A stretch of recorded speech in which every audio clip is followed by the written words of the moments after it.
person who you spend the most time with. Then it goes to your inner circle. Your inner circle is the neighbor you walk with. It's your sister. It's your mother. It's your book club. It's the people that you talk to the most. And then it goes to your team. And then it goes to your tribe. These are your prospects, your clients. It goes like that. You won't be able to enroll them if you're not enrolled in you. You have to start with you. You have to overcome your own objections so that you can be enrolled in you, so that you can enroll the people around you in that order. In this order, in this order. That's exactly how it works. That's the hierarchy of objections, and that's the hierarchy of enrollment. And what I just modeled for you is how to act with certainty in those conversations. And if you're in the situation where you just thought, I could never do that, I don't have that much certainty, then you have to borrow certainty. For some of you, you may have to buy certainty, which means you invest in coaching, you invest in support, you invest in people that can see something for you that you cannot see for yourself. Do you get that? How important that is? A tribe of like-minded people who believe in you, who've seen what's possible, who can hold that space for you until you get there. It's really important. If you can't buy it, borrow it. Find someone, get someone in your life who can support you in that way. But if you can afford to, buy it. Because when you buy it, when you invest in yourself, that is you claiming, making a decision, and committing, and celebrating the theme for today. You are enrolled in you. You are vested in you. You are committed to you. You are enrolled in you first, and then the people around it. I think of it like the airplane. If the airplane's going down, you put the mask on yourself first, and then the person next to you, right? It's the same thing here. You will not be able to save the people around you if you don't save yourself. And if you're not careful, if you don't fully commit to this, if you don't make a decision today to do something differently, and then follow up and make it real, as Ray and Jess said this morning, a day will become a week will become a month will become a quarter will become a year will become a decade. And a decade from now, you will look back at this day, and you'll look at other people who were here and go, why are they so successful and I'm still stuck in the same spot? It's because you weren't enrolled in you. And it's true for your team. A day will become a week for them. A week will become a month for you. How many of you can relate to this? You have teams that are just kind of treading water in place.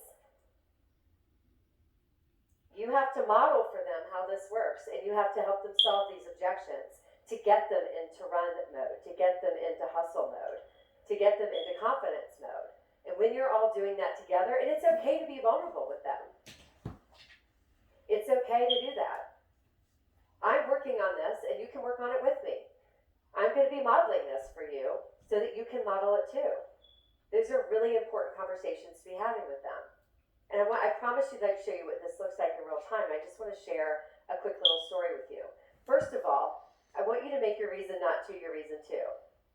Whatever the thing is that you're stuck on this chart, I don't have time, I must make the time. I don't have money, I must find the money.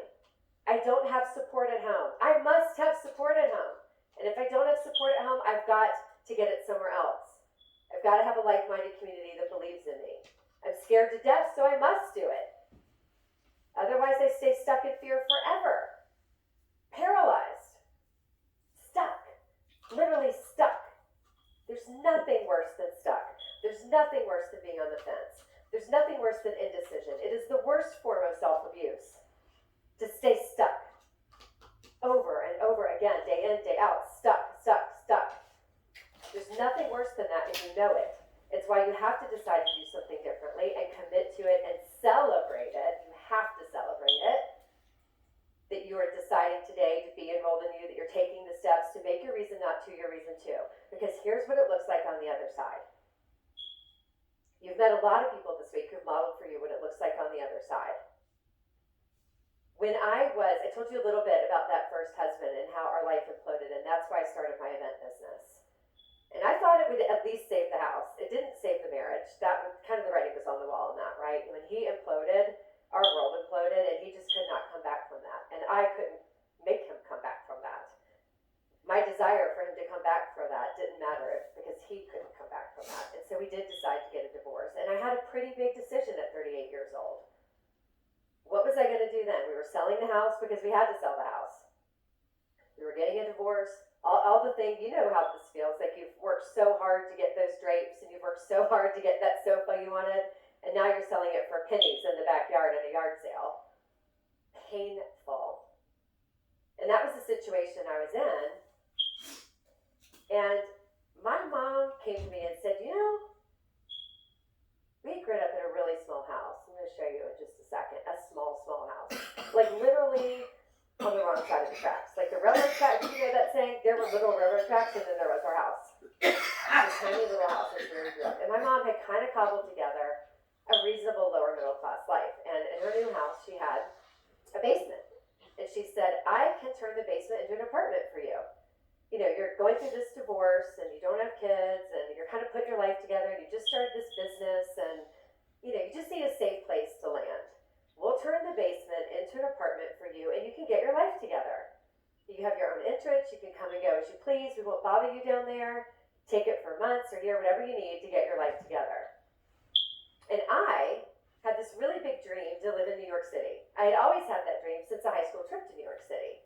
And a lot of hours spent watching Friends and Sex in the City, like too many hours. In a bad marriage, spent a lot of time with friends. I literally thought they were my friends, like this little bit of a psychosis. Like I kind of thought they were my friends. I was pretty committed to them being my friends. How many of you have those people that you spend so much time with on TV that you literally are like, they're more real than some of the real people in your life? Yeah. Yeah, that was me. I was pretty committed to going to New York City. And she said, this is a crazy idea. You don't know anyone in New York City. You're going through a divorce. You're just putting your life together. You've just started this business. It's the most expensive city in the country. It does not make sense to go to New York City. It doesn't make sense, Barry. Like, we love you. We believe in you. We really do. But come on, that is crazy. People like us don't do things like that. And she wasn't wrong. I mean, a generation of our family had never done a bold move like that. It was a considerably bold move, and it for sure did not make sense. And I had to do it. If I went to that basement, I may have well just like curled up and died down there. Like I was not going to come back from the basement. There's no comeback story from the basement for me. Like if I went down there, I was dying down there. So I'm like, I love you, and I'm going to New York City. And I ended up getting an apartment on Broadway, of all places. Broadway, New York City. And in that little apartment where I didn't know anybody, I worked tirelessly on my business, day and night, night and day, weekends, 24 hours, 7 days a week, and I loved it. It was life on my own terms in the city of my dreams, where I eventually met the man of my dreams, who is now my husband, where we built the life of our dreams, running a business that we love together, and a life that we love having together. And I think they're going to put a picture up of the house we live now, and I put this up on the screen not to brag, because nobody needs that. I put it up so that you can see that if you could start in that house on the side, that's where I grew up. And you could end up on the house on the other side, which is where I live now. If I can do it, you can do it. I know you can. If I can do it, you can do it. Because for sure, there were no entrepreneurs in my family. No one had ever done this.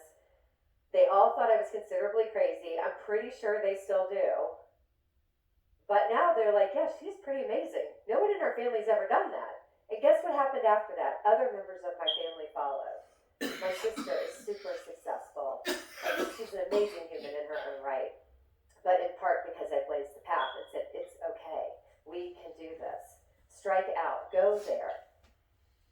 And for some of you, I know, like the only reason I got to do that is because I had to work on this. And I had to start here and work on this. Every day. My mom is an amazing mom. She was so good to me, and I wouldn't be here today if it weren't for her. She was correct, but she was not right. She was correct, but she was not right. You have to hold that space for what you know you can do. And I know for some of you, you're at that decision point of choosing basement or Broadway. Am I going to go to the basement, or am I going to strike out for Broadway? What's your Broadway in your breakout year? There's still 2.5 months. There's still your life ahead of you. But don't let a day become a week become a month become a quarter become a year, and a year become a decade. Make the decision today. It may not be us, but make a decision to do something something differently. And if you know you need support and community, you will not find a better one than this one. Get the support you need so that you can tackle that and you can be the you that you know you're meant to be. My wish for you is you choose Broadway. Always bet on Broadway. Always bet on you. Because you can do this. We know. Ray and Jess know, I know, and you know you can do this. Thank you. Thank you. Wow, that was amazing. That was amazing. Wow. See why I wanted to